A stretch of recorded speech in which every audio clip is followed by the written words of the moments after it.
Hello, listeners. Today is May 5th, 2025. Welcome to the Path to Calm.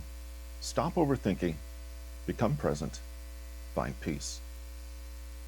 Today's featured book is Think in Models, a structured approach to clear thinking and the art of strategic decision making by Nick Trenton. Nick Trenton describes himself as an Illinois farm boy with a heart for learning. He's written an insightful guide on mental models. His book, Think in Models, takes readers on a journey to develop error-proof thinking habits through the lens of some of history's greatest minds. Have you ever wondered how critical thinking skills can help unravel complex problems? Well, in this episode, we'll delve into Chapter 3 of Nick Trenton's book. We'll discover powerful mental models that unlock deeper insights and enhance your decision-making abilities. Learn to identify false narratives, cut through cognitive biases, and think critically step by step. You know, the world is full of complexities, but with the right tools, you can see reality more clearly. Join us as we explore these strategies for clear thinking and strategic decisions.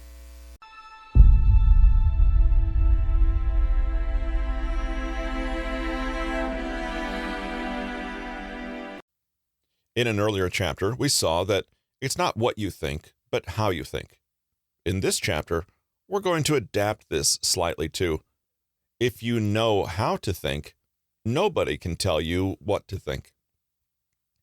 So far, this book has been concerned with understanding the difference between knowledge and thinking, the importance of removing obstacles to clear thinking, and the value in learning to shift perspective to serve our needs and goals. Essentially, we've identified the target and the means. We've decided the destination we're traveling to and the kind of car we need to drive to go in that direction. Think of this chapter as a more detailed exploration of the literal nuts and bolts that make up that car. Knowing how to properly support and argue any claims you make, to think logically, and to critically navigate your way around other people's claims is a skill that can and should be developed. Sadly, it only takes one look at the world we live in today to see that the skills of civil discourse, debate, and critical thinking are in crisis. Yes, it's all about learning to think for yourself and make sure that you don't just believe everything you're told, but importantly, it's also about adopting a set of intellectual standards for yourself. As we've seen, getting at the truth of any matter has nothing to do with trumping our opponents or giving our ego a boost. It also goes beyond finding a bit of cleverness to get an edge in the workplace or in our studies. Rather, becoming a deep and sophisticated thinker is a reward in itself. Before we embark on gaining mastery over the tools of argument, we need to consistently remind ourselves of one thing. Our goal is to develop clear perception, logic, understanding, curiosity, and insight. It isn't to win. Thinking step by step. When you were asked to write essays in school or university, you were probably tasked with constructing a persuasive argument to back up this or that claim. The real exercise, however, is to consistently use this method even within ourselves and against our own most cherished assumptions. Academic discourse and essays are simply more formal versions of what we're really interested in, everyday critical thinking. Everyone has an opinion. Everybody thinks and believes certain things. When you engage in critical thinking, however, you're asking certain statements or claims to earn their keep. You expect a little more from yourself. When you can reflexively look at the arguments you're employing and see their strengths and weaknesses, they automatically become your tools and you can use them at will. If you stay locked inside a particular argument, however, you're always subject to its flaws or blind spots. You're always at a disadvantage because you never experience one of the greatest opportunities, the chance to change your mind. So, how does one argue? How should we pattern and organize our thinking? Many of us begin with what we want to prove and then work backwards. In other words, decide what you want to be true and then construct an argument to make it so. Hopefully, if you've read this far, you can immediately see why this is the wrong way around. Think of a statement or claim as a privilege you earn only after you've undertaken a degree of data gathering. The best ideas are those that are thoroughly developed. So, for step 1 of this process, try to empty your mind completely and appraise the data in front of you with fresh eyes. Without attempting to push a conclusion this way or that, simply understand what information exists. Take on the perspective of a student first, curious about the how, why, and what. Don't go into data gathering with an agenda. In fact, don't cling to any conclusion to begin with, so you can freely sample information from a range of sources. Look for repeating patterns or interesting connections. Let the data simmer around in your head for a while and suggest questions to further guide your research. What you want is to become very familiar with the topic, the current issues, the history, the terminology and methodological frameworks, the conflicts and controversies, the unanswered questions, the invested parties. At this point, you don't need to form any opinions. Depending on what situation you find yourself in, simply listen to others and share their claims. Read up on your topic, examine the literature, or have a look at what facts you can gather, possibly taking notes. As you research, allow the data to suggest questions and further avenues to explore. Do you notice anything that's missing? Do you see any conflicting statements? Do you have any questions or things you'd like to understand better? What's the general argument being presented? Can you see the broad strokes? What evidence is in front of you? What's the perspective or approach adopted by those making the argument? Why? What vested interests are behind the data you're taking in? Is it neutral, fact, or opinion? You're now in scout mode, totally curious and receptive. Obviously, you do need some basic standards as you gather information. You don't need to thoughtfully listen to someone who's being abusive or take in information from a source you already have reason to believe is not credible, but you can note these things and move on. Since you won't be able to do a complete sweep of all the information out there, you need to make sure you're getting the highest quality, most trustworthy sources possible for a comprehensive view.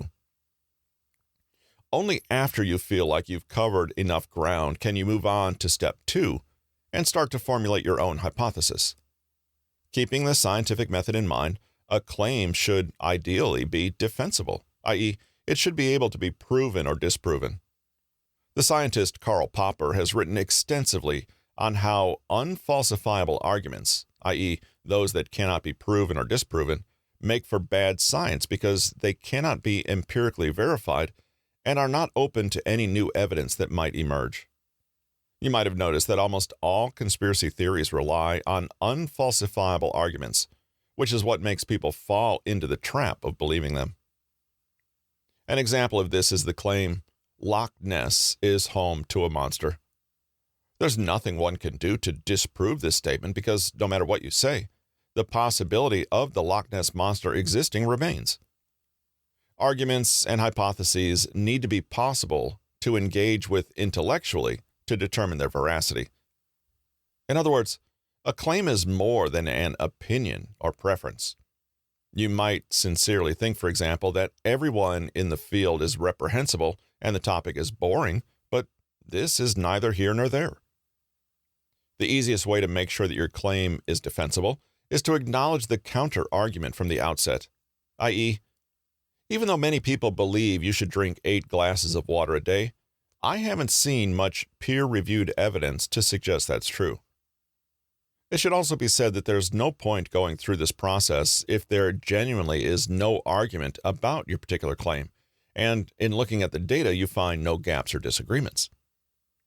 Taking on a stance is something that many people in the modern world believe is a divine, unalienable right, i.e., you're entitled to your opinion.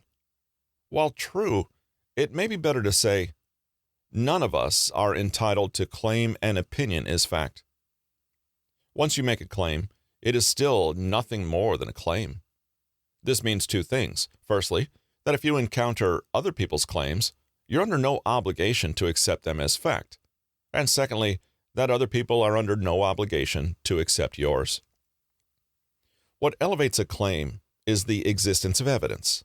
Importantly, this isn't to say we need proof. One needs only to consider the pains taken to ensure fairness in a court of law, or the decades it takes for the scientific community to arrive at a roughly established theory, to appreciate that proof is a luxury. Rather, you need to support your position adequately. Many people assume that a claim is enough on its own. When their position is challenged, they'll simply repeat their position, not realizing that shouting louder or getting more emotional doesn't add anything to the validity of the argument. But evidence, by its very nature, contains no opinion or guesswork. This is not to say that you can never make a claim unless it's accompanied with a 50-page thesis outlining all the evidence, only that it's worth being mindful of the status of various thoughts, opinions, beliefs, and assumptions you hold. You need to explain to your interlocutor why it's reasonable to believe your claim over theirs on the basis of hard evidence like statistics, reasonability, and showing that your claim is more likely to be true, in the event that it cannot definitively be decided, instead of simply restating your position and expecting it to be self-explanatory. Likewise, be crystal clear about the information you encounter in the media, from others, from people in authority, and so on. Can you clearly tell the difference between an opinion, an absolute fact, and accepting working theory, a guess, and a wish? Remember that other people may practice all the same techniques of self-delusion we covered earlier. They may be using several defense mechanisms or operating to protect their egos. They may be trapped in their own perspectives, which deeply color their view. Finally, it's not the end of the world to not form a claim if the data doesn't really support it. Sometimes the best and wisest thing a person can say is, "I don't know." When constructing an argument, you need to think of it as a dialogue, whether you're literally discussing the idea with someone or not. Address not just one or 2 points, but look at as many angles as possible. Do you know and understand the counter-argument? What is your response to those claims? This goes a little deeper than simply weighing up the pros and the cons. It's more like shining a very bright light into a room to make sure you've seen into every corner. It takes courage and maturity to arrive at a point where you realize your argument is poor. Abandoning a claim is not a sign of weakness, but evidence of intellectual strength. After all, this is why you put it to the test in the first place, to see if it was up to scratch. As long as you're sharpening your powers of discerning fact from fiction, truth from lie, then you're on the right track, even if you feel as though you have even less to rely on than when you began. If, however, you find some evidence, you still need to work to connect it to your claim. How exactly does it support your view? What does it prove, and is that relevant? A little evidence is great, but is it enough? This step can be the trickiest of all, mostly because it's easy to grasp at evidence that is actually not applicable to your claim. For example, you may be trying to understand the safety of a new medical technique, and you find a YouTube video of a doctor discussing why they believe the treatment is unsafe. But this isn't great evidence if the doctor works in a different country and in a completely different field than the one you're researching. But that's not all that's wrong with this piece of evidence. A YouTube video is obviously not the same as a peer-reviewed article, a white paper from a trusted authority, an encyclopedia, or a reliable news source. It might seem silly, but it can be hugely illuminating to literally slow down and write down or say out loud what claim you're making and how your evidence supports it. Look for gaps. Can you summarize the evidence and link it directly to your position in just 1 or 2 sentences?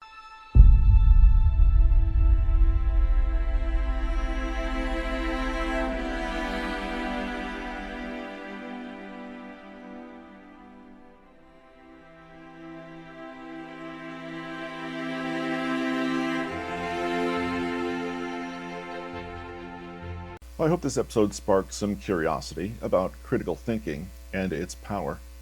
Think in Models by Nick Trenton is an incredible guide to enhancing our analytical abilities.